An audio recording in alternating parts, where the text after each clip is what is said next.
Meeting has been duly distributed. Could I please invite you to adopt the agenda? Are there any objections?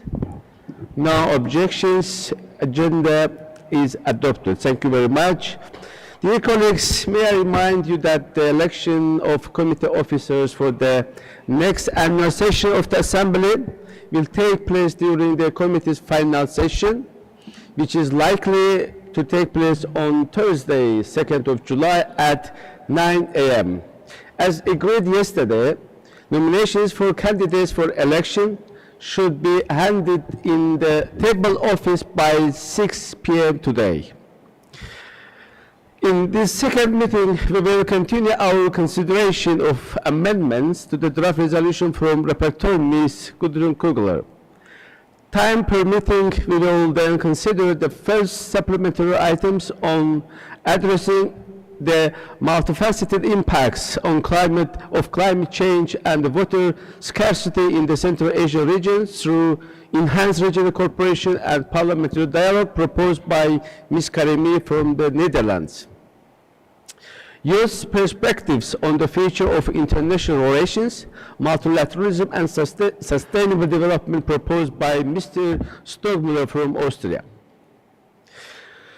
Dear colleagues, we will now move to consider the amendments submitted to the draft resolution. 8 valid amendments have been tabled and the copies of the amendments have been made available. At yesterday's meeting, we adopted amendments 1 to 4 and reached paragraph 41 of the draft resolutions. In discussing amendments, I will call the proposer of the amendment first and then will call an opponent of the amendment. Then I will ask the sponsor of the draft resolution, Ms. Gudrun Kugler, for her opinion if she has. Following that, I shall put the amendments to the vote.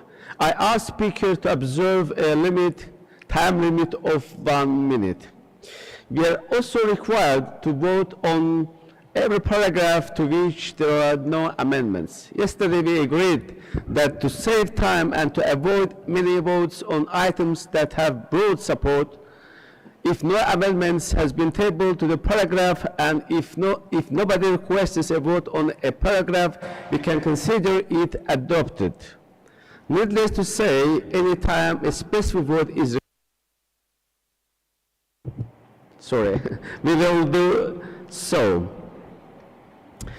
Now, I will now take paragraph 42 to 46 together. Does anyone want a vote of any of these paragraphs? No, I don't see anyone. Paragraphs 42 to 46 is adopted. Now, amendment number 5. I call Mr.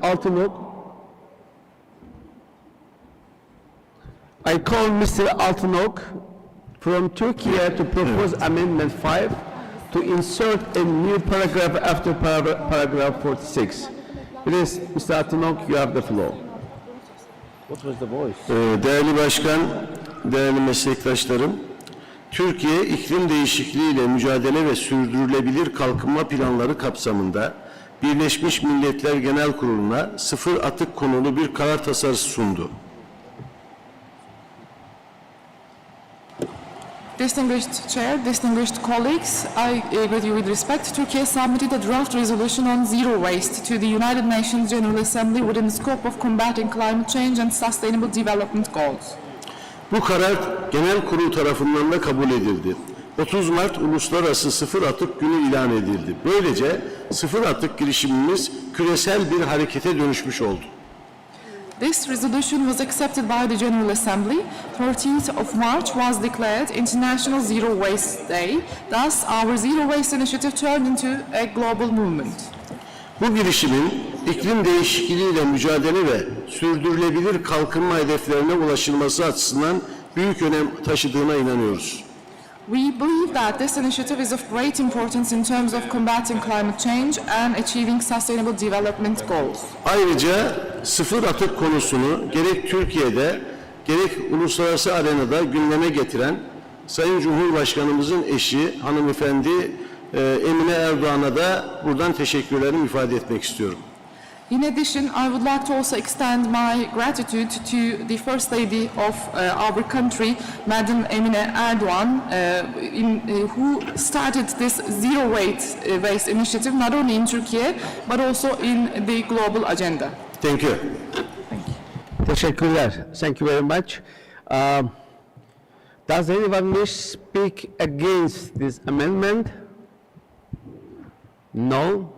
So now I would like to ask the opinion of our rapporteur. Madam Kugler, you have the floor. Mr. Chair, please allow me to say good morning to everybody and also to thank our Romanian hosts for the very nice party we celebrated yesterday evening. I would like to thank the delegation of Turkey for this amendment and the initiative, and I am happy to support it as well. Thank you very much. Now I shall put Amendment 5 to the vote.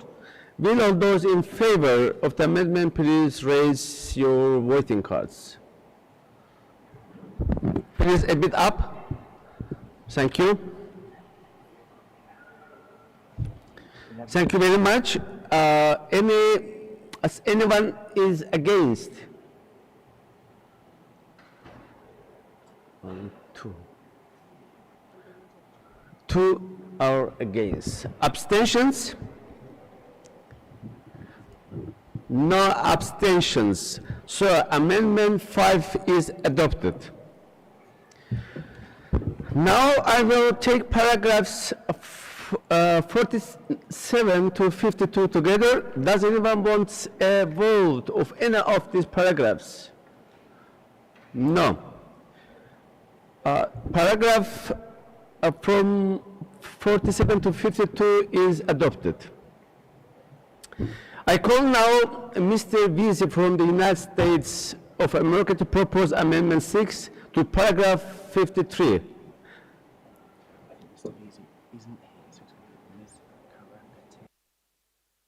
So, Mr. Visi is not here. Madam Karapetyan, you want to move this amendment, please. You have the floor. Thank you, Mr. Chair. Good morning, dear colleagues. I'm presenting this amendment on behalf of Honorable Visi. The amendment has been endorsed by a number of MPs in this Parliamentary Assembly, including me, and we suggest to widen the scope of the harmful online content that minors can potentially be exposed to, and include also disinformation, hate speech, and radicalizing content in addition to pornography that is already covered as a potentially harmful online content.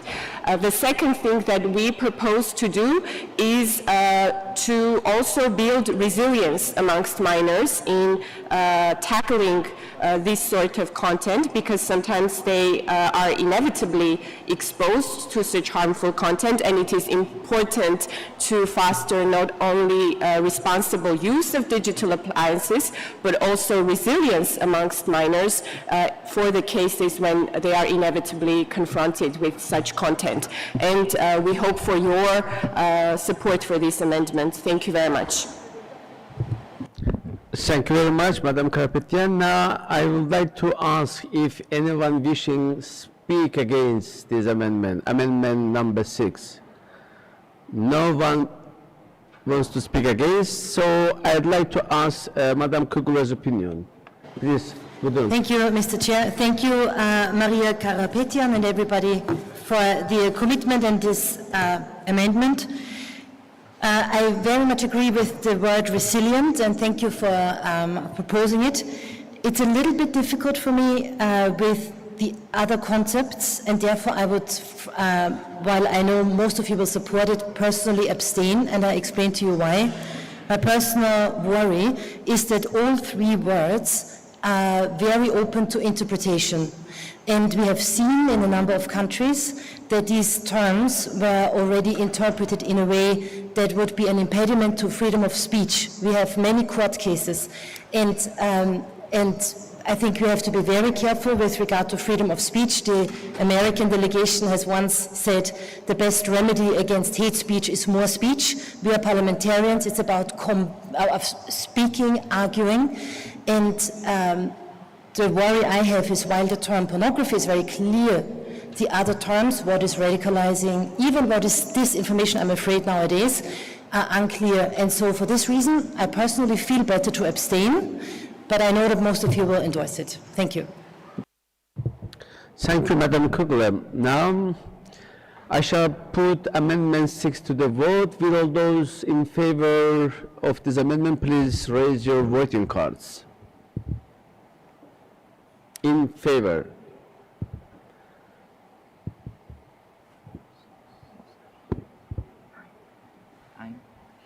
Thank you very much. Against?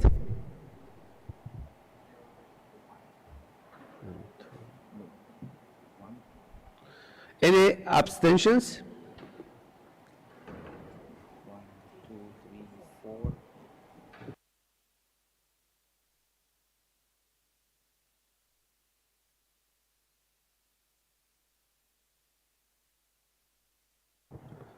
So 24 in favor, 1 against, and 8 abstentions. So Amendment 6 is adopted.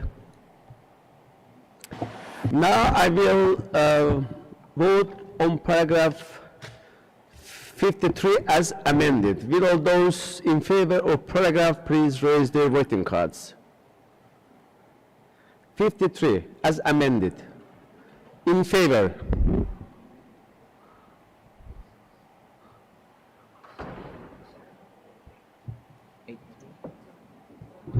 Thank you very much. Against?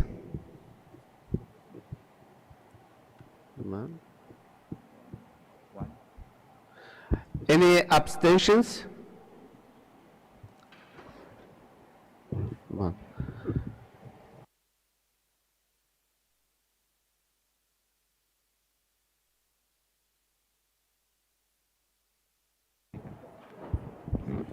So 24 in favor, against 1, abstentions 4. So paragraph 53 is adopted.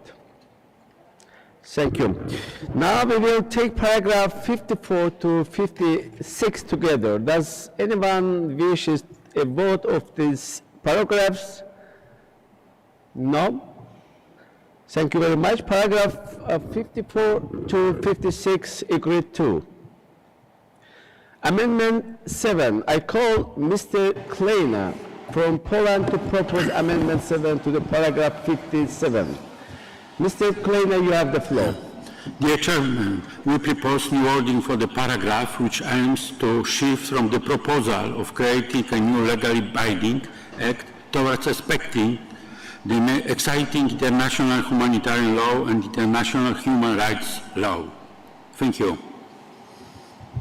Thank you very much, Mr. Kleiner. Now I would like to ask if anyone wishes to speak against this amendment. No one. And now, Madam Kugler, you have the floor if you want to comment this amendment. Thank you.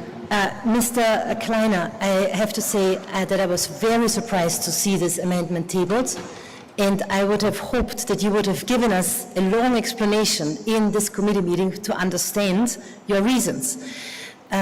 Because obviously we know that artificial intelligence is a big issue besides the potentials that it has. It has lots of dangers. With regard to autonomous weapons, this is something that could lead to the mass killings without any mercy. Now, my government has organized 2 months ago a meeting in Vienna with 140 countries in order to talk about how we could actually achieve to get such a legally binding treaty.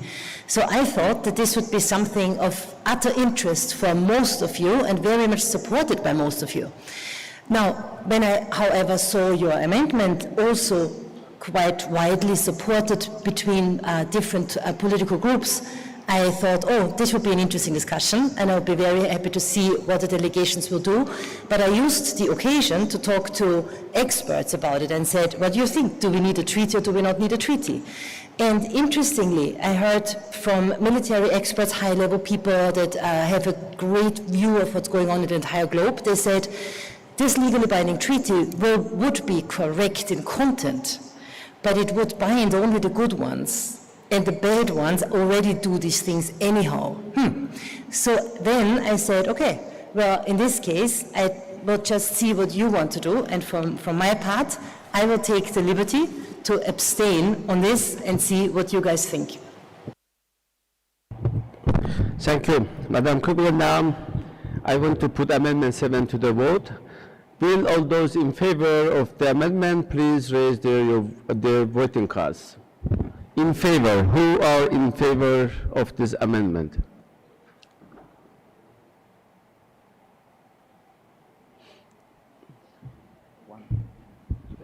Thank you very much. Against? 1, 2, 3, 4, 5, 6, 7, 8. Thank you very much. Abstentions? 1, 2, 3, 4. Any abstentions?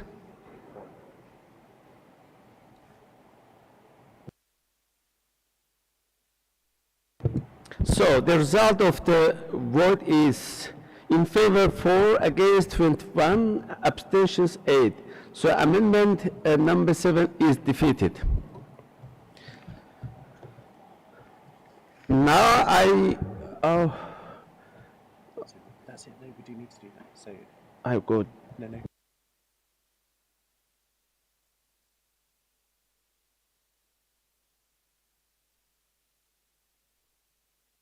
So I will now vote on paragraph 57. Will all those in favor of the paragraph 57 please raise their voting cards? Paragraph 57, in favor. Thank you. Against? No one is against. Any abstentions? No. Paragraph 50, one abstention. No, 0. On my side, 0. No, no abstention. So paragraph 57 is agreed.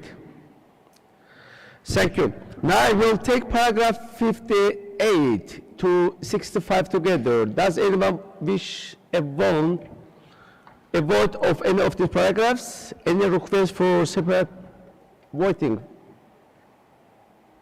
No. So paragraph 58 to 65 are agreed to. Amendment 8, I call Ms. Odebrink from Sweden to propose Amendment 8 to insert a new paragraph after paragraph 65. Ms. Odebrink, you have the floor. So she's not here. Anyone wishes to move on her behalf? No co-sponsors? Okay.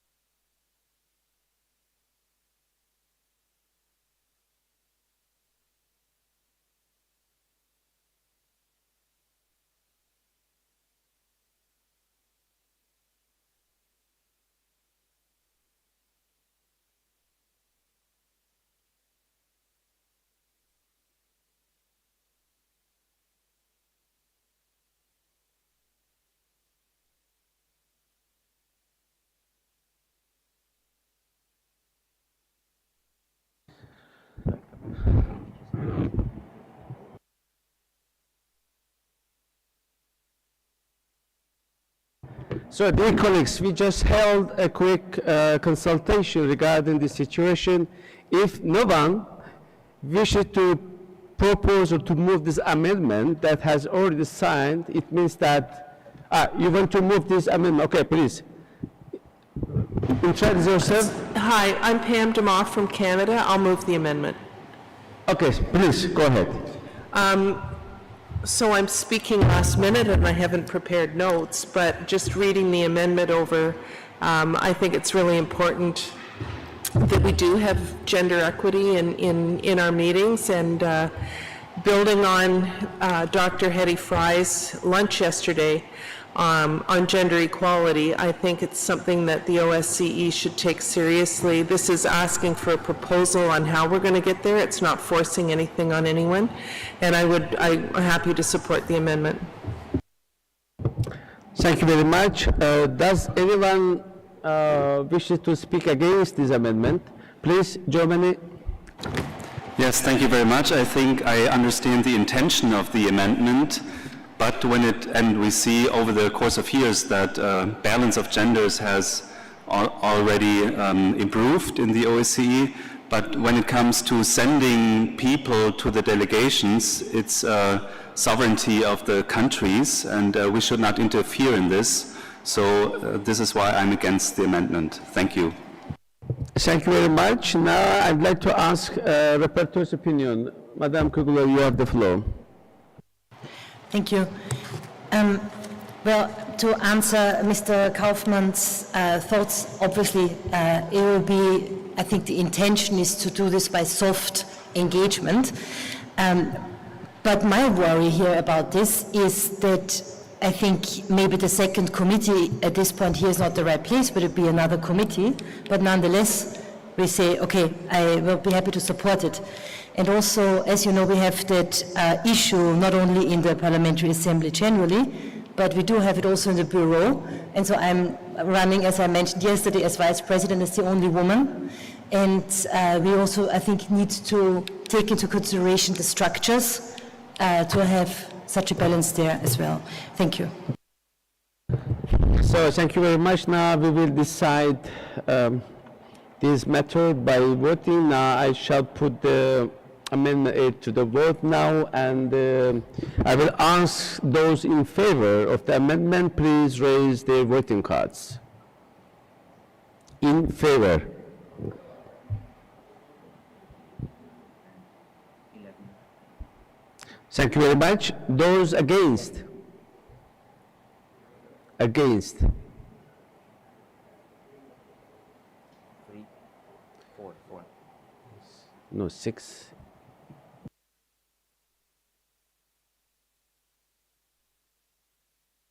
Any abstentions? 1. 1, 2.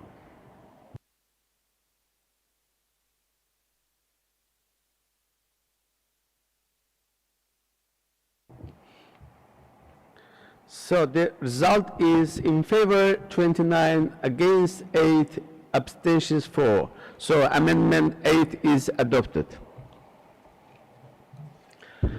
Now paragraph 66. Does anyone want a vote on paragraph 66? No request. Paragraph 66 is agreed. Now, to conclude the consideration of amendments, I first of all want to thank you for your great contribution and active participation. Now I propose the formal move to a vote on the draft resolution as amended. Would those in favor of adopting a draft resolution as amended, please raise their voting cards.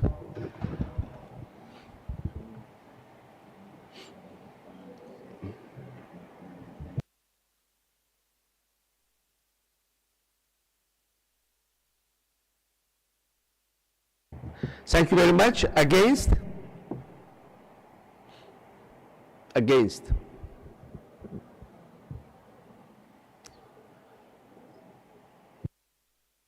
Thank you. Any abstentions?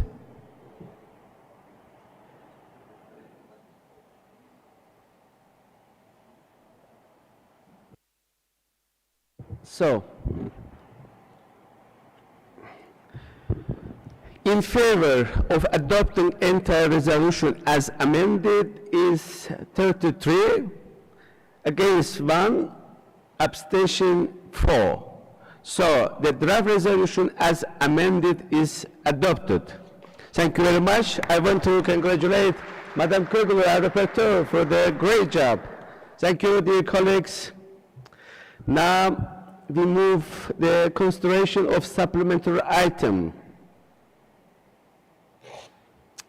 As I already announced, we are going to consider the supplementary item 2 addressing the multifaceted impacts of climate change and the water scarcity in the Central Asian region through enhanced regional cooperation and parliamentary dialogue. I would like to give the floor to the sponsor of this draft resolution, Ms. Karimi from Netherlands. Madam Karimi, you have the floor, if you are here. Thank you very much. Please. Yes, thank you very much, Mr. Chair. Dear colleagues, the resolution addressing the multifaceted impacts of climate change and water scarcity in the Central Asian region through enhanced regional cooperation and parliamentary dialogue is the culmination of my 9 months of work as Special Representative on Central Asia, during which I had the privilege to engage with various regional stakeholders, visit Central Asia, and most importantly, witness the extraordinary joint efforts of all Central Asian delegations.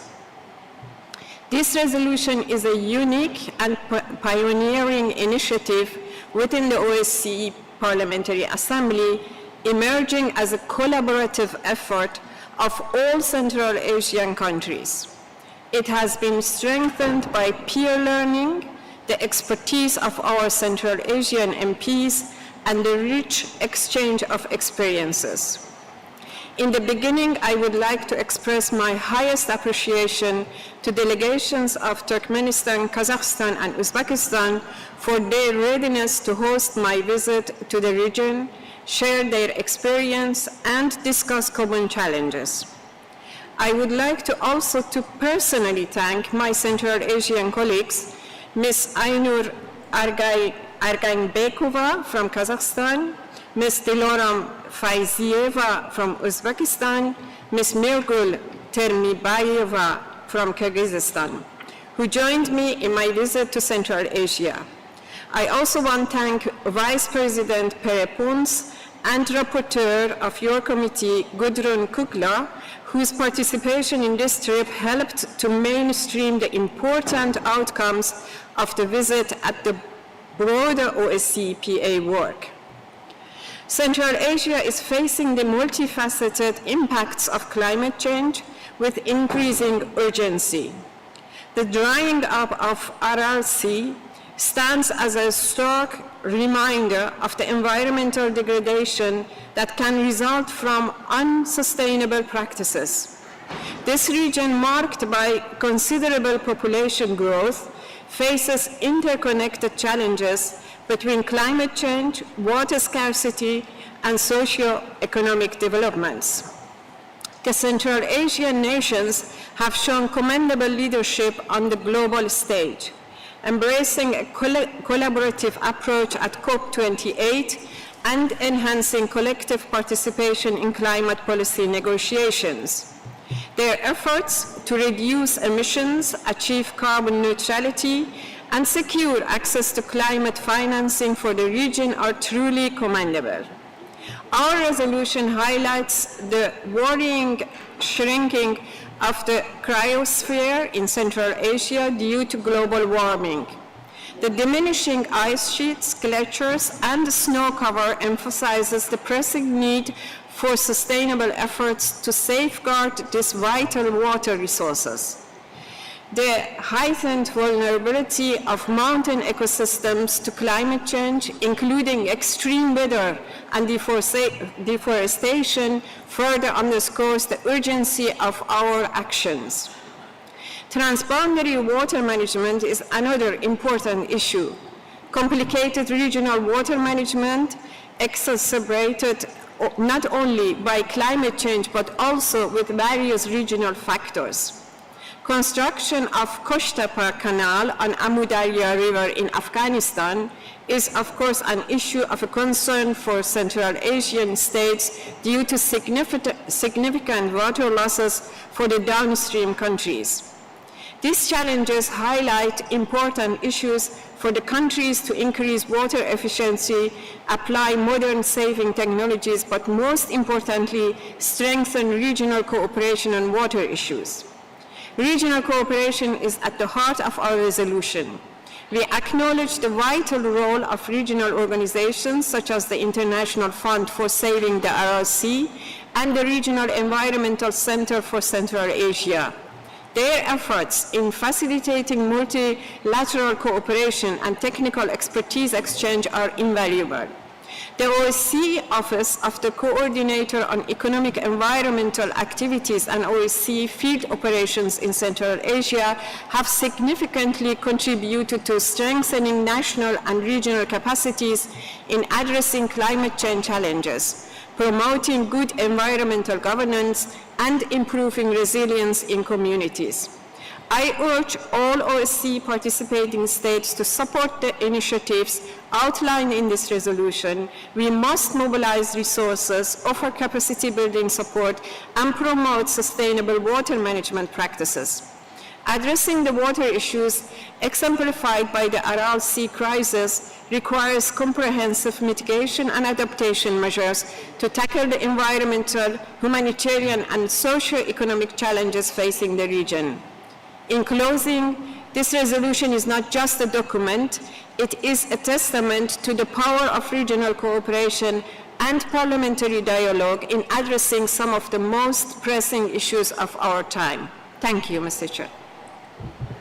Thank you very much, Madam Karimi. First of all, I'd like to appreciate your efforts for bringing up such an important issue like climate change and the water scarcity in the Central Asia. I know how important it is, so I do believe that our Parliament Assembly will debate this matter and adopt this resolution, which is very much timely and very important for the region. Thank you very much, Madam Karimi. Now, I want to open the floor for debate. We have a list of speakers. If you don't mind, I want to stick to 2 minutes for each speaker in order to leave the time for other issues. So the first speaker in my list is Ms. Aynur Agrimbekova of Kazakhstan. She will be followed by Ms. Diloram Feyzeva of Uzbekistan. So, Madam Aynur Agrimbekova, please, you have the floor. Благодарю вас, господин председатель. Уважаемые коллеги, проект резолюции был разработан специальным представителем Ассамблеи по Центральной Азии, уважаемой госпожой Фарой Карими, по итогам ее визита в Казахстан и Узбекистан в апреле этого года. Хочу поблагодарить спецпредставителя за разработку этого дополнительного пункта. Документ получился очень содержательным. В нем нашли отражение как национальные действия, предпринимаемые странами региона, так и международные инициативы центральноазиатских государств. Но самым главным в резолюции является привлечение внимания сообщества ОБСЕ к экологическим проблемам Центральной Азии. Считаем, что ОБСЕ обладает потенциалом как платформа для диалога по водной проблематике. ОБСЕ может сыграть значимую роль в укреплении национальных мер и оказать поддержку усилиям стран Центральной Азии по решению задач совместного использования водных ресурсов. Страны Центральной Азии заинтересованы в обмене опытом и лучшими практиками по преодолению экологических вызовов, рациональному использованию водных ресурсов и водосберегающих технологий. И здесь мы рассчитываем на поддержку наших партнеров по парламентской ассамблее ОБСЕ. Я являюсь соавтором этого дополнительного пункта. Прошу поддержать. Благодарю за внимание. Thank you very much, dear Aynur Agrimbekova. Now I would like to ask Madame Diloram Feyzeva to take the floor, and she will be followed by Mr. Mirlan Samikorzo from Kyrgyzstan. So, Diloram, you have the floor. Good morning, Mr. Chairman, ladies and gentlemen. I am pleased to welcome you to this meeting of the Parliamentary Assembly of the Organization for Security and Cooperation in Europe. Today, I want to draw your attention to one of the most pressing environmental problems of our time: oral crisis, water scarcity, management of transboundary water resources in climate change conditions in Central Asian region. At this moment, I would like to thank Ms. Farah Karimi, Mr. Pons, Ms. Kuller, other teams of OSCE visited Uzbekistan, and also our partners from Kazakhstan and Kyrgyzstan who take a part in this mission.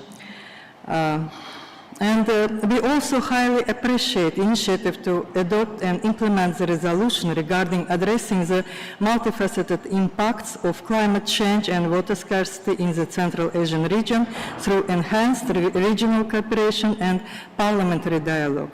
Uzbekistan fully supports this resolution, and in particular we would like to note the importance for fostering systematic and inclusive scientific research and diplomatic dialogue on climate security matters, aiming to address the challenges posed by climate-induced conflicts and resource competition effectively. Dear colleagues, these issues require urgent and coordinated actions, interparliamentary cooperation and parliamentary dialogue between our Central Asian countries and between the parliaments of OSCE region. This plays a key role for solving these problems. We must share experiences and best practices in water management and climate change adaptation. Developing regional cooperation will allow us to jointly develop and implement effective policies and programs aimed at sustainable management of water resources and reducing the threats associated with climate change. Taking this opportunity, I would like to mention the currently funded Central Asian University for Environment and Climate Change in Tashkent became an important step in the development of a holistic system for training highly qualified international specialists with the necessary knowledge and skills for the development of human capital and effective management for environmental risks, both in Uzbekistan and in the whole Central Asian region. We fully support the adoption of this resolution and call on our distinguished colleagues to support it as well. Thank you for attention. Thank you very much, Madam Feyzieva. Now I'd like to give the floor to Mr. Mirlan Semikoja of Kyrgyzstan. He will be followed by Mr. Said Murad Fattos of Tajikistan. Dear Mirlan, you have the floor. Уважаемый председатель, уважаемые коллеги, позвольте мне от имени делегации Жогорку Кенеша Кыргызской Республики приветствовать председателя комитета, докладчиков и всех приглашенных гостей сегодняшнего летнего заседания. Уважаемые коллеги, прежде всего позвольте поблагодарить госпожу Фару Кариму за прекрасную резолюцию. В последние годы Кыргызская Республика стала инициатором ряда резолюций в рамках ООН по устойчивому горному развитию, в том числе по Международному году устойчивого горного развития и пятилетию действий по развитию горных регионов на 2023-2027 годы, а также расширение мониторинга и исследований горных ледников в рамках Генеральной конференции ЮНЕСКО. Мы благодарны многим странам ОБСЕ за поддержку наших инициатив и хотели бы далее укреплять и расширять наше сотрудничество в данном направлении. В этой связи мы предлагаем желающим странам организации выступить в тандеме с Кыргызской Республикой для продвижения глобальной горной повестки и реализации целей горного развития на международной арене. Инициатива Кыргызстана привела к созданию группы Task Force на базе секретариата горного партнерства, которая разработала глобальный план действий по реализации пятилетия. Мы представили этот план на политическом форуме высокого уровня по устойчивому развитию в июле 2023 года. Завершающим этапом наших усилий станет второй глобальный горный саммит Бишкек плюс 25 в 2027 году. Мы приглашаем государства-члены ОБСЕ принять активное участие, внести конкретные обязательства для сохранения горных экосистем. Мы также поддерживаем создание широкой коалиции горных стран, включая как развитые, так и развивающиеся страны с фокусом на борьбе с изменением климата и переходом к зеленой экономике. Уважаемые коллеги, Кыргызская республика придает важное значение экологическим вопросам, изменению климата и так далее. В связи с чем совместно с госпожой Фара Карими и со странами Центральной Азии проработали проект резолюции на тему устранения многогранных последствий изменения климата и нехватки водных ресурсов в регионе Центральной Азии путем расширения регионального сотрудничества и парламентского диалога. Пользуясь случаем, просим вас, уважаемые коллеги, поддержать данную инициативу. В Кыргызской республике усилием государства и частного сектора уже начато строительство около 50 малых ГЭС. В плане крупных ГЭС следует отметить, что 3 страны региона Центральной Азии, Кыргызстан, Казахстан и Узбекистан, планируют реализовать проект по строительству Камбаратинской ГЭС-1 с мощностью 1860 мегаватт. Этот проект открыт для всех международных инвесторов. У наших стран уже имеется опыт сотрудничества в сфере гидроэнергетики. Считаем важным продолжить работу в данном направлении. Мы также призываем страны мира для решения этих важных вопросов. Кыргызстан видит государства-члены ОБСЕ важными партнерами в области устойчивого горного развития на мировой арене. А мы надеемся на нашу поддержку и активное участие в наших общих совместных усилиях. Благодарю за внимание. Спасибо. Thank you very much, dear Mirlan, for your really interesting contribution. Now I would like to give the floor to Mr. Said Murad Fattos from Tajikistan. Mr. Said Murad, you have the floor. Спасибо, господин председатель. Уважаемые коллеги, присоединяюсь к словам признательности в адрес специального представителя парламентского ОБСЕ по Центральной Азии госпожи Фара Карими за разработку этого очень важного документа. Особо отмечу, что глобальные инициативы Таджикистана на протяжении 2 десятилетий объединяют государства-члены Организации Объединенных Наций и ее институты, международные, региональные и финансовые структуры, гражданское общество и другие заинтересованные стороны для обсуждения глобальных водных проблем и поиска путей их решения. В марте 2023 года мировое сообщество стало свидетелем проведения исторической конференции Организации Объединенных Наций по водным ресурсам под председательством Таджикистана и Королевством Нидерландов, которая открыла новую страницу во всемирной повестке дня по водной тематике. Эта конференция привела к серьезным преобразованиям в осознании сущности и важности воды для устойчивого развития, а также необходимости эффективных и срочных действий в этой жизненно важной сфере. Иными словами, мы все вместе смогли поставить проблематику воды в центр глобальных переговоров по развитию и сплотить мировое сообщество вокруг этой чрезвычайно важной темы. Однако следует отметить, что сегодняшних действий и шагов все еще недостаточно для достижения целей, поставленных в этом направлении, так как относительно усилились интенсивность и воздействие современных рисков и вызовов. Дорогие коллеги, несмотря на обильные запасы пресной воды, включая ледники, озера и реки, Таджикистан уделяет особое внимание проблемам, связанным с водой. В связи с этим тема водных ресурсов, их рациональное и устойчивое использование определена в качестве одного из приоритетов политики нашего государства. Поддержка мировым сообществом инициатив Таджикистана в области климата посредством 10 резолюций Генеральной Ассамблеи Организации Объединенных Наций отражает активную и ключевую роль нашей страны в продвижении на международном уровне повестки дня в области воды и климата. В этом контексте особого внимания заслуживает международное десятилетие действий «Вода для устойчивого развития», которое заложило реальную основу для ускорения действий в водной сфере. Душанбейский водный процесс будет играть важную роль в качестве площадки для широкого и свободного диалога между различными заинтересованными сторонами для всесторонней подготовки к проведению водной конференции Организации Объединенных Наций 2020 года в Душанбе.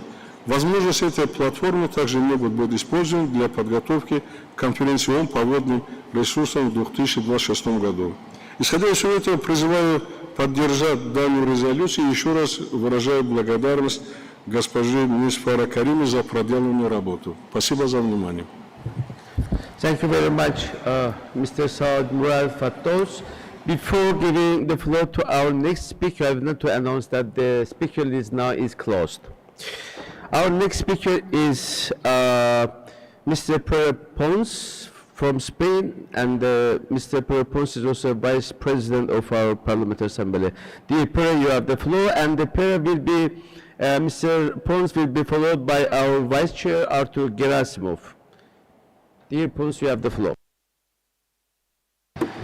So thank you, Mr. President, and thank you for giving me the floor. Just first of all, thank you to Farah Karimi for organizing the visit, and secondly for the initiative of this supplementary item. Just a couple of lessons learned that I would like to share with you as I was part of the delegation. The first of all is that I think it's very important to remind that water is a common good. It's a public good. It's not a commodity, I would say. So I think this is my starting point. And the second thing is that this is for me, one of the visits that makes sense to this organization. So to be first on the ground with a joint venture with MPs from the region, with MPs from the Assembly, special representatives, vice presidents, the rapporteur with Ms. Kugler, who was also there. So it was a joint venture, and it was very interesting to have this symmetry and exchange. Then I think it's a way to cooperate more and to cooperate deeper, and it's a way to exchange know-how. So it was really great. And then, to be brief, I think it's the opportunity to accelerate change. So it was a very interesting opportunity from our side to learn from the region, from the Central Asian countries, from the parliaments, from the MPs, and I think it was also interesting for them. So I think it's a good experience, good know-how, a good opportunity to, take advantage of these exchanges. So this, for me, is the reason of being here, to catalyze change, cooperating, and of course, being on the ground, which is our most important added value. Thank you, Mr. President, and thank you, Farah, and the whole team and the whole MPs in the region that were super cooperative with the mission. Thank you. Thank you very much, dear Pere.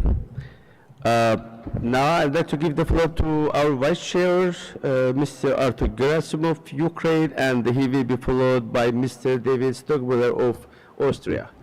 Artur, please, you have the floor. Thank you very much. Mr. Chair, dear colleagues, water is a global problem. It's a global problem. And also, we must say that water is one of the key areas of attention when we are speaking about sustainable development.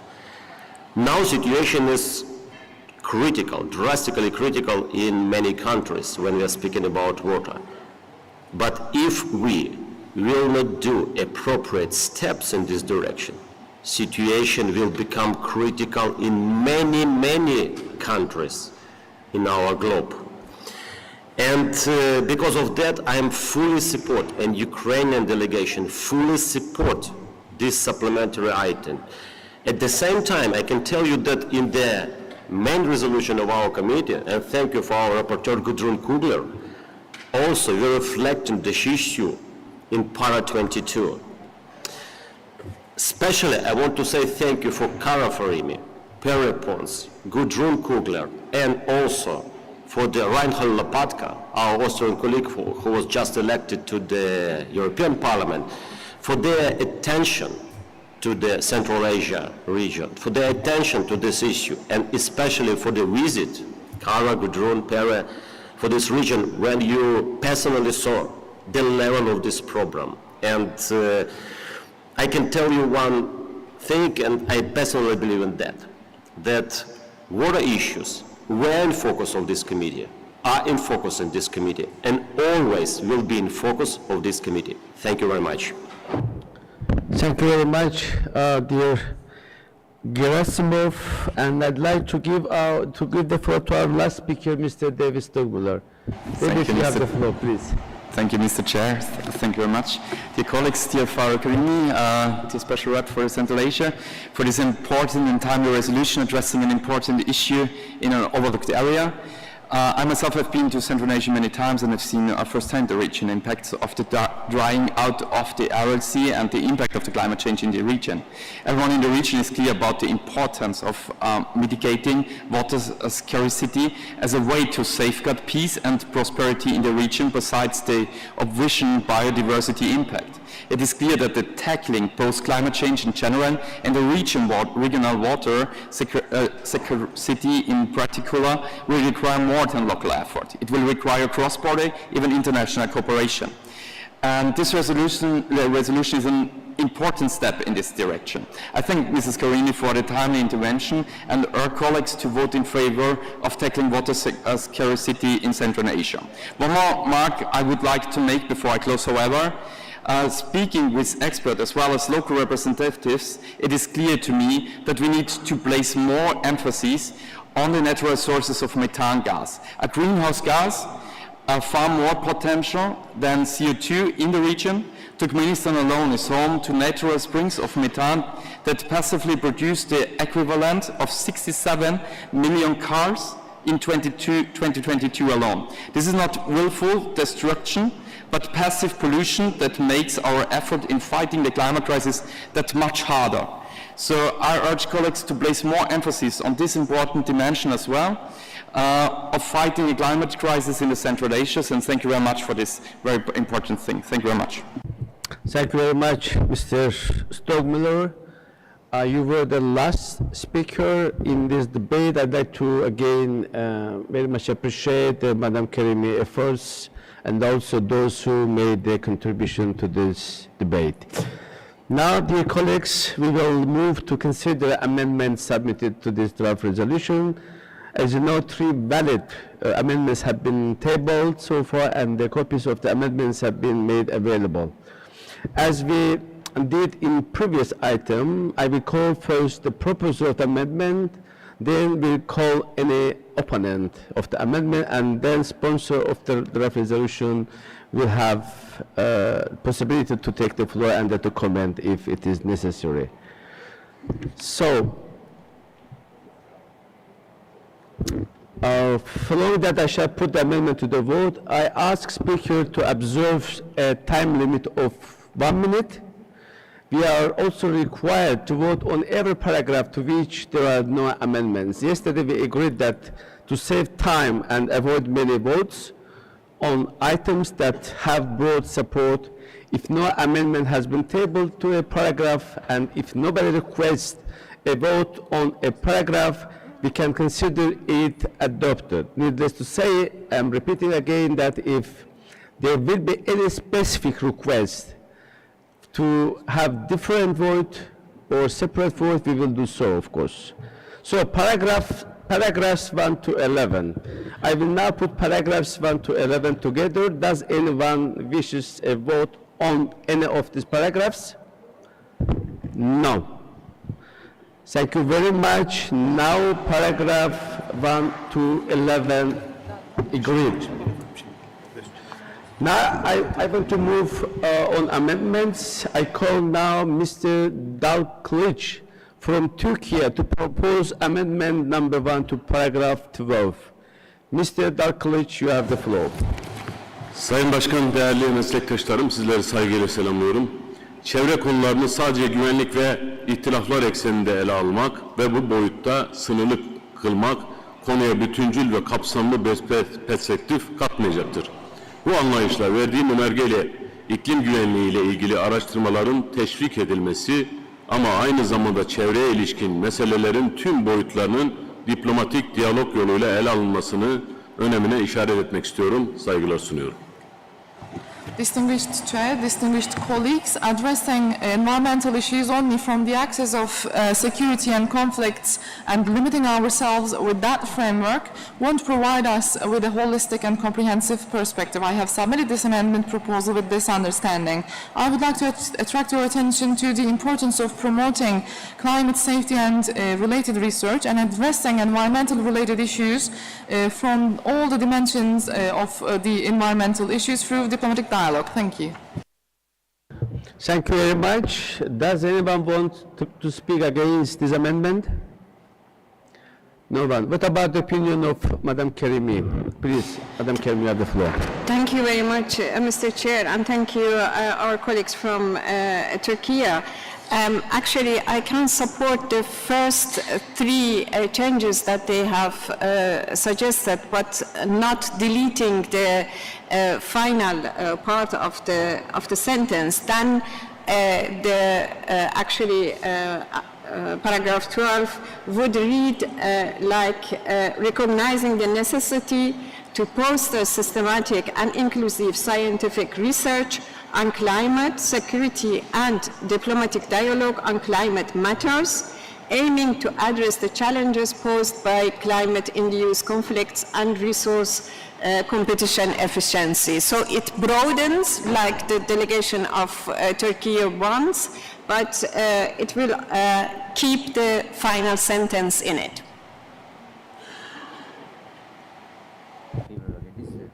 Thank you, Madam Karimi. So, what is your opinion? You have supported part of this amendment, but exactly. Not, so, I read. Do you want to have some consensus on the oral amendment?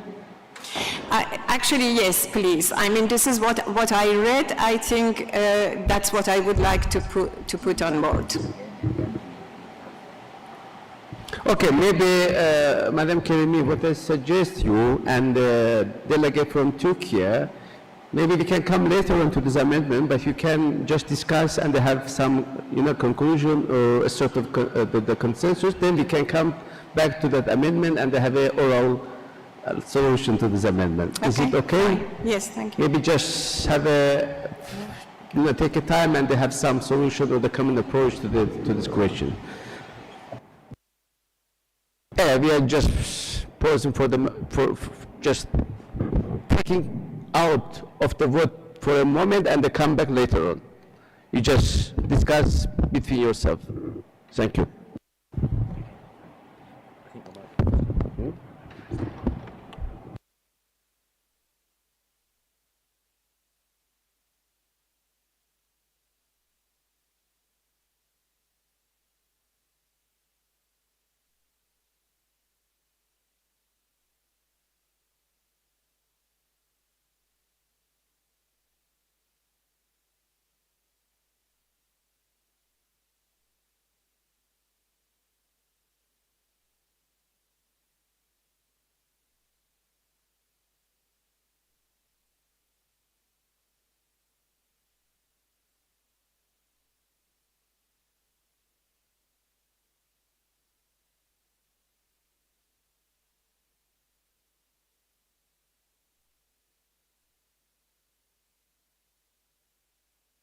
So, dear colleagues, I was advised by my colleagues that we can't move on the next item unless we decide this amendment. So, Madam Karimi, you have very short time to decide and to read out your oral amendment that you agree with Turkish side. Thank you.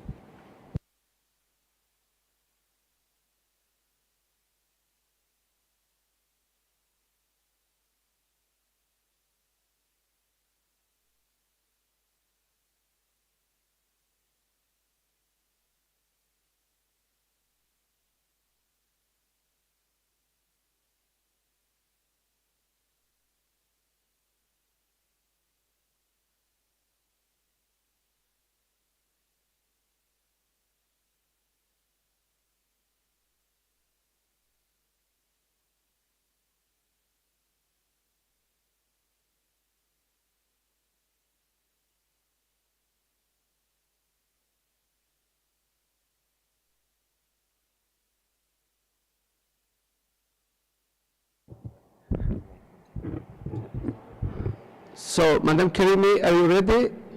Or Yes, no, I'm ready. so, before giving the floor to you, Madam Karimi, I want to remind you that first, we should have a consensus on whether your oral amendment shall be put on vote or not.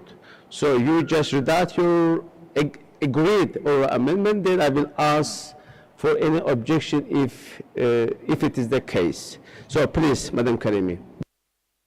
So Turkish delegation wants to keep actually their amendment as it is, and then I think we have to continue with putting their amendment to vote, but I would really suggest against that.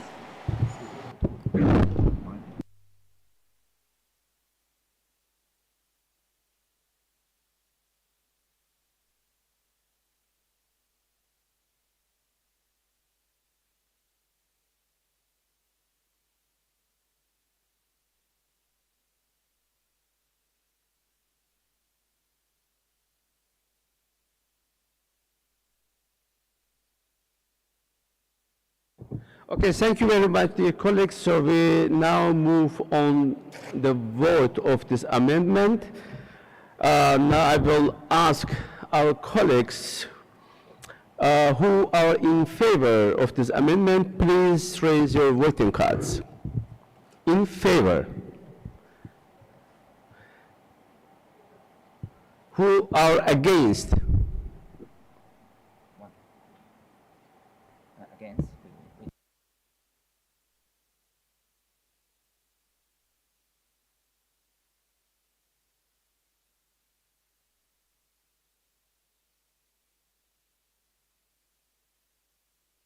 Any abstentions?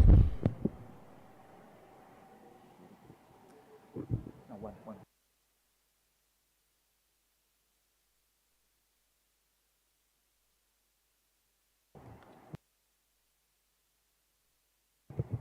So, dear colleagues, the result of the vote for this amendment is the following. In favor, 3, against 25, abstention 1.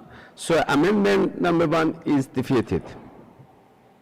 Now I will put to the vote on paragraph 12. Who are in favor of paragraph 12, please raise your voting cards. In favor paragraph 12. Please a bit up. Thank you. Thank you very much. Who are against? Against. Who are against of this paragraph 12? And abstentions, please.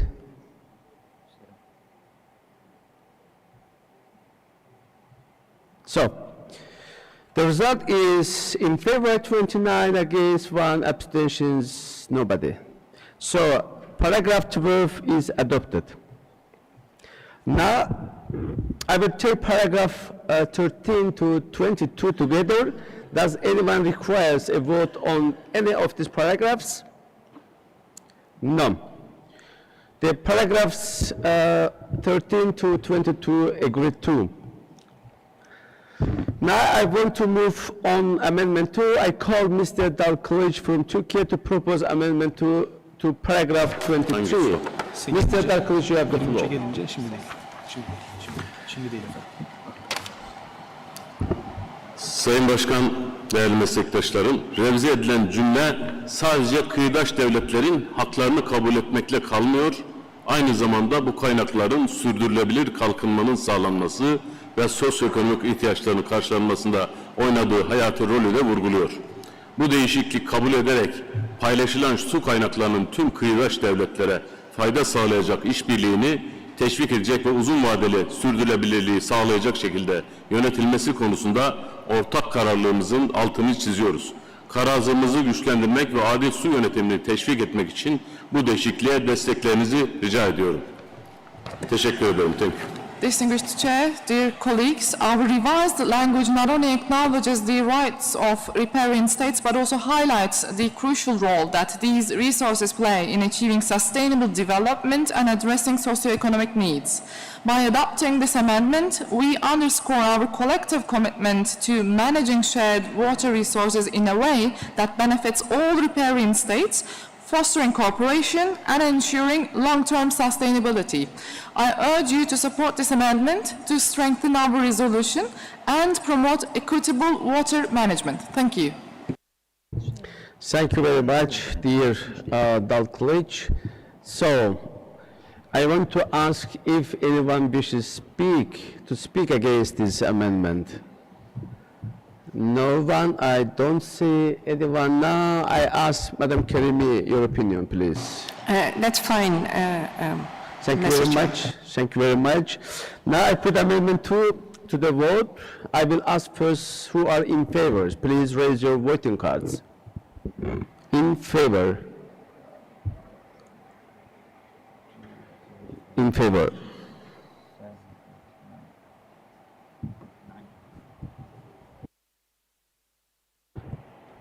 Thank you. Against?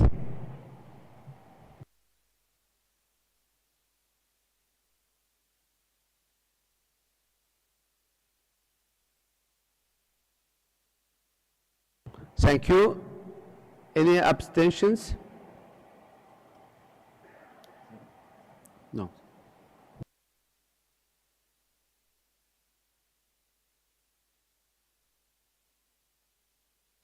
So, in favor 24, against 10, abstentions 2. So, amendment number 2 is adopted.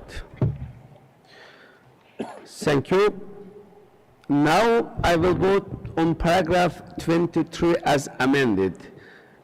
Will all those in favor of the paragraph as amended, please raise your voting cards. In favor?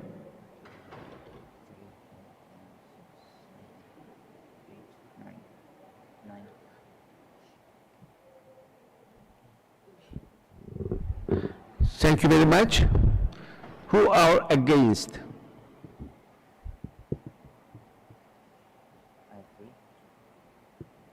Thank you very much. And abstentions? Any abstentions?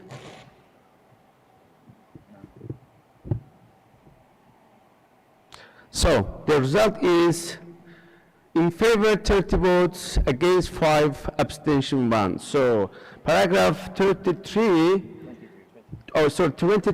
is adopted as amended. Thank you very much. Now I will move to take the paragraphs 24 to 30 together. If anyone requires a vote on F of any of these paragraphs separately, please. No. So the paragraph 24 to 30 are agreed to. Thank you. I now move to Amendment 3. I call Mr. Vizi from the United States of America to propose Amendment 3 to add a new paragraph after paragraph 30. So, Mr. Vizi, you have the floor. Thank you, sir. This paragraph, it simply urges the Central Asian states to ensure that independent civil societies can freely conduct research on critical environmental issues that more and more of the world are taking seriously today.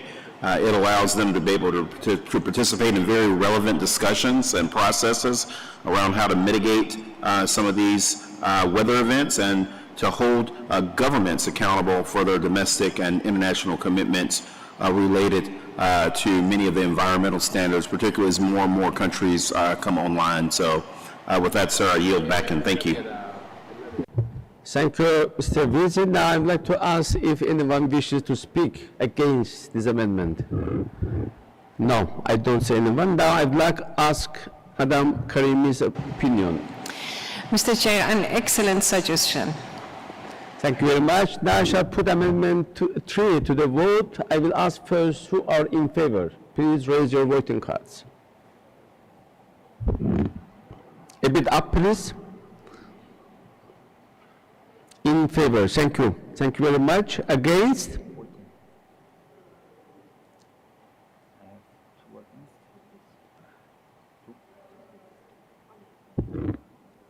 And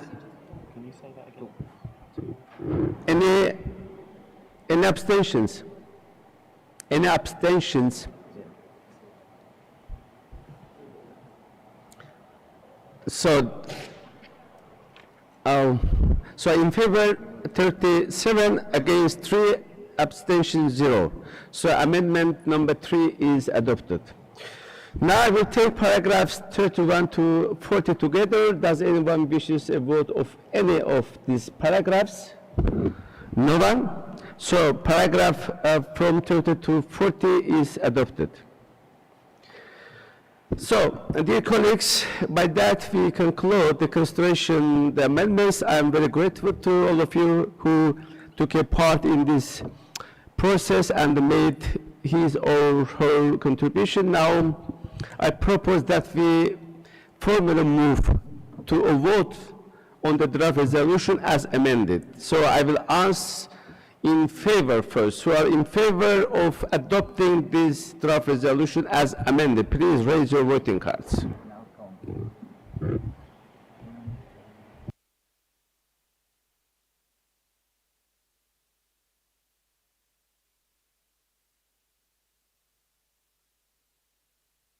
Thank you very much. Against? Who are against of this draft resolution? No one. Thank you. Any abstentions? No. So, any abstention?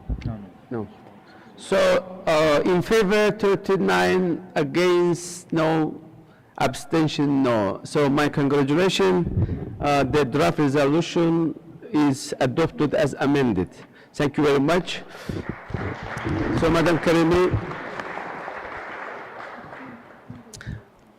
thank you. Now we will move to consider the draft resolution on youth perspectives on the future of international relations, multilateralism, and sustainable development.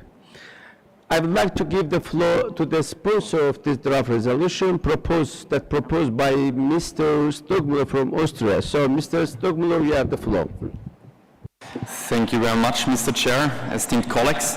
I'm here today to represent the work of the OSCE PA Young Parliamentarians Network. This is an informal network we founded only a few years ago. I think the most people here in the room know it. Maybe there are some new people here, new colleagues.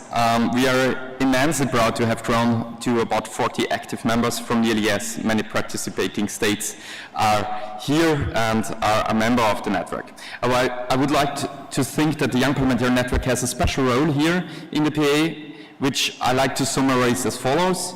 The first goal since the beginning was to establish a forum, a place for informal exchange to above all help the younger generation of new international lawmakers find their feet, find allies, and find a voice in the Parliamentarian Assembly. In other words, to bring the OSCE closer to young people. Back in 2022, at least we still considered ourselves as young, so it's good. If the first goal was to bring the OSCE closer to young people, it follows that our second goal had to be to bring young people closer to the OSCE PA. Politics and international politics all at more is today still dominated by significant generation and gender imbalance. More and more young people feel left behind, ignored by those in decision-making roles. This is all the more striking as it is. Today, more than ever, the young generation will feel the weight of the decisions we all make much more than we ever will. Whatever we debate how to most comprehensively approach the growth of AI technologies to harness its vast potential while minimizing its potential misuse by governments and rogue actors. Whatever we discuss how to most rapidly decarbonize and achieve an energy transition that is not just clean but also just and equitable, or whatever we talk about how to best help the Ukraine's people defend themselves against the tragics of the brutal dictator. What all all these important decisions have in common is that they will affect the youngest among us must intensely. And in light of this, we consider it our mission as the network representing the next generation of lawmakers in the PA to bring young people to the negotiating table, engage and learn where they see the role of multilateralism in the future, what they expect and demand of us. The resolution in front of you is the result of this mission.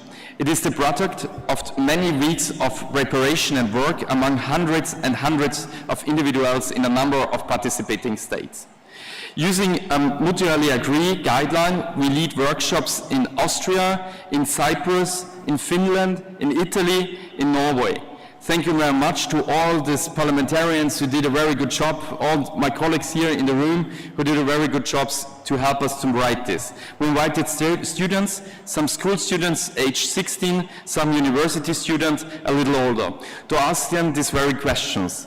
What do they want from lawmakers? Where do they see the role of the OSCE, of our work here in this organization and other international organizations in the future? What are their fears, their hopes, their needs? The result, dear colleagues, is more than a policy document. It is the voice of the OSCE, young people of the next generation, distilled and synthesized into the preambles and clauses you find before you. Colleagues, this approach is new to the PA and represents, I think, the most direct attempt to reach out and to fulfill the role we all are sent here to do, represent the people of the OSCE PA most directly. None of this would have ever happened, of course, without ready cooperation of a whole number of national parliaments and the staff, of course. Thank you very much also to the staff. I know it's always a lot of work, whom I would like to thank especially. Equally, the support and backing of both the Vienna and Copenhagen office cannot be left unsaid. Thank you very much to the office, and the network has been lucky to have the support. Lastly, my heartfelt thanks go to my colleagues and to respective parliaments to making this close exchange with the OSCE regions young people possible and productive. I urge all of my colleagues to consider this resolution closely. What it means, that need is the trying to express, the hope is to represent. As lawmakers in this crucial time, we have a responsibility to all our constituents, but none more so than the next generation. Today's young people is just as much as tomorrow. Thank you very much. Thank you very much, Mr. Stogmuller, for your presentation. Before moving on the debate part, I'd like to remind you and declare that the speaker list for this debate is now closed. Dear colleagues, if you don't mind, I'd like to assign the time for each speech for 2 minutes. So, dear colleagues, now we have the several speakers in my list, and then I'd like to announce first Mr. Merixtel Lopez from Andorra. So Merixtel Lopez from Andorra, and she will be followed by his colleague from Andorra, Mr. Paul Bartolome Arene. So, Madame Merixtel Lopez, sorry for wrong pronunciation, it is so difficult to pronounce, but please, you have the floor. Go ahead. Thank you, Mr. Chair. I want to take the floor to praise the initiative promoted by the Network of Young Parliamentarians in the form of the supplementary item on youth perspectives on the future of international relations, multilateralism, and sustainable development. Thank you, Mr. David Strongmuller, President of the Network of Young Parliamentarians, for leading this effort and presenting this supplementary item. This supplementary item, as stated before, comes from aggregating the insights that different delegations, including Andorra, Armenia, Austria, Cyprus, Finland, Italy, and Norway, have put together. All of us, young parliamentarians from these delegations, have organized youth workshops at our national parliaments to discuss about the aforementioned topics with our young population. I want to speak about this initiative, about why this initiative is relevant.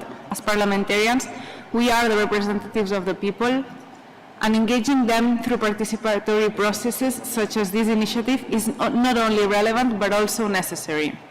we have the obligation to bring people's voices and visions to our sphere. For me, working on this supplementary item helped me understand that we need to be more proactive in this sense.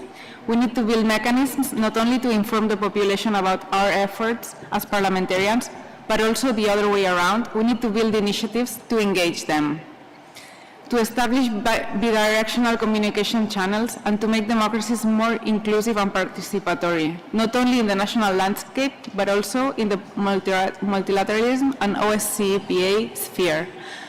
Thank you, Mr. Chair. Thank you very much. Now I'd like to ask Mr. Paul Bartolomei Arena to take the floor, and he will be followed by Mr. Alexander Storkope of Norway. So, Mr. Arne, you have the floor. Thank you, Mr. Chair. Dear colleagues, our world is undergoing a process of profound transformation. Today, the environmental emergency, the geopolitical stress, the energy crisis, and the prospect of a global economic breakdown is threatening global peace and stability. But most importantly, what is truly under threat today is a global order that is based on the fundamental principles of democracy, respect for human rights, and multilateralism. In this regard, one could think that multilateralism is doomed and that there is nothing we can do to save it. And so it will be as long as we decision makers do not take decisive action.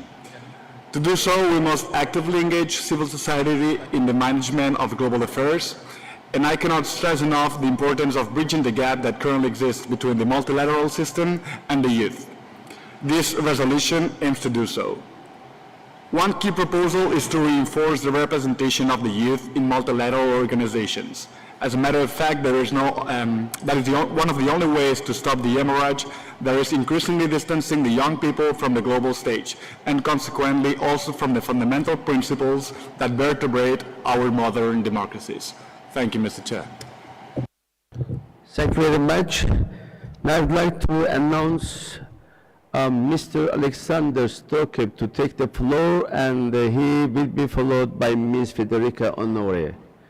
So, Mr. Storkope, you have the floor. Mr. Chair, distinguished delegates, politics is about making decisions, and decisions have consequences.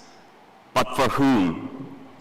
Whether it's the lack of action in the fight against climate change, Putin's illegal invasion of Ukraine, or the desperate humanitarian situation in Gaza, the young generation bears the greatest burden. They are the ones that have to live with the long-term consequences of today's short-sighted decisions. That's why the network of young parliamentarians is here to stay, to amplify the young voice. Consequently, while preparing this resolution, we arranged consultative workshops with young people in our respective countries. And we quickly saw that across borders, they share so many of the same values. They are all concerned about the democratic backsliding, the alarming degradation of multilateralism, and growing geopolitical tensions. These challenges not only threaten global peace and stability, but also their future. And as it's their future at stake, this resolution expresses their demand for a seat at the table. So let's answer their call for action, starting by adopting this resolution. And let's actively follow up by providing young people with the platforms to make an active contribution. Let's ensure youth participation in the decision-making process, and let the OSCE Parliamentary Assembly be no exception. We need more youth consultations to help shape our policies and decision. And let's even make the small fundamental changes in our work, ensuring youth organizations are represented in briefings during the election observation missions. So dear friends, let's move from mere words and slogans to bold action. Thank you. Thank you. Now I'd like to give the floor to Madame Honore from Italy, and she will be followed by our last speaker, Ms. Gudrun Kugler. Madame Honore, please, you have the floor. Thank you, Mr. Chair, esteemed colleagues.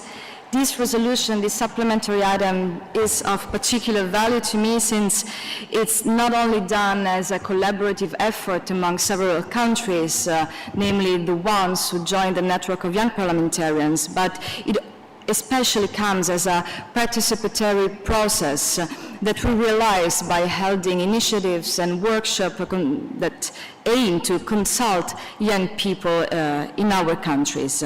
So in this supplementary item, you can find requests and fears that the young civil society gave to us.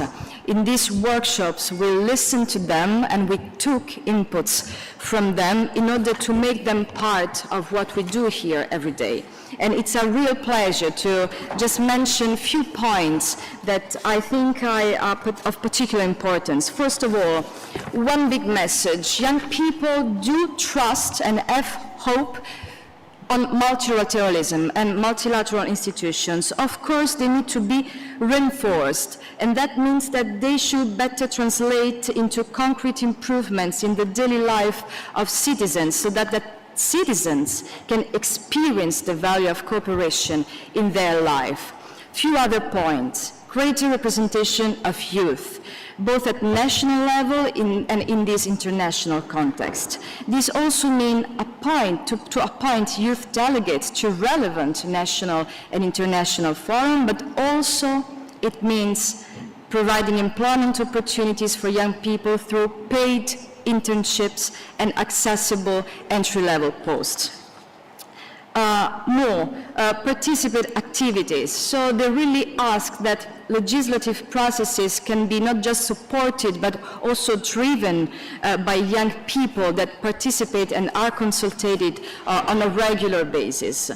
So regular dialogue platforms with civil society, young civil societies, but also with the private sector can be key in this respect. And since I'm running out of time, I will just mention the very last point, which is about establishing an informal working group within the OSCE on youth, peace and security. So the message is young people have a lot to say. I believe we all here feel the obligation to listen to them. I truly hope you will support this resolution. Thank you.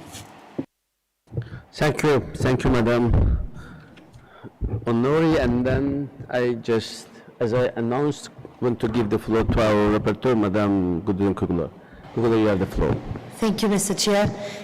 I just would like to very briefly say thank you and congratulations to the entire network of youth parliamentarians and to you, David Stöckmüller, who has put a lot of time and effort into bringing everyone together and drafting this. I think it's great that all of you do this together, and I really would like to thank you and congratulate you.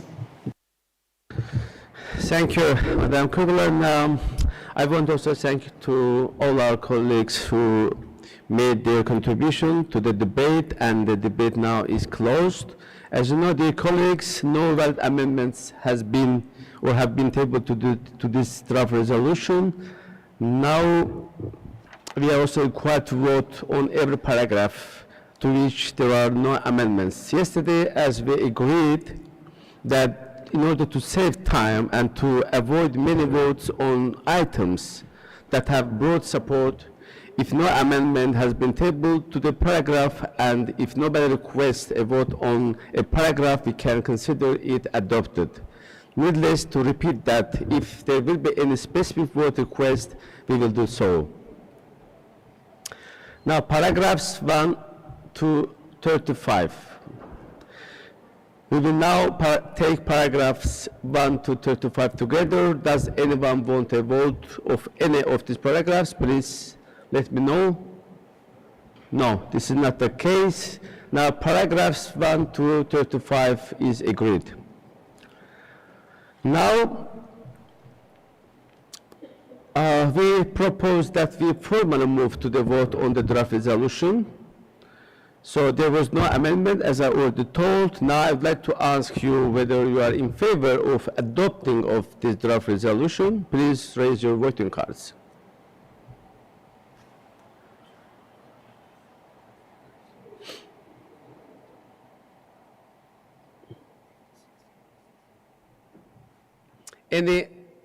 Anyone against? No, oh, well. No, anyone is against? Abstentions?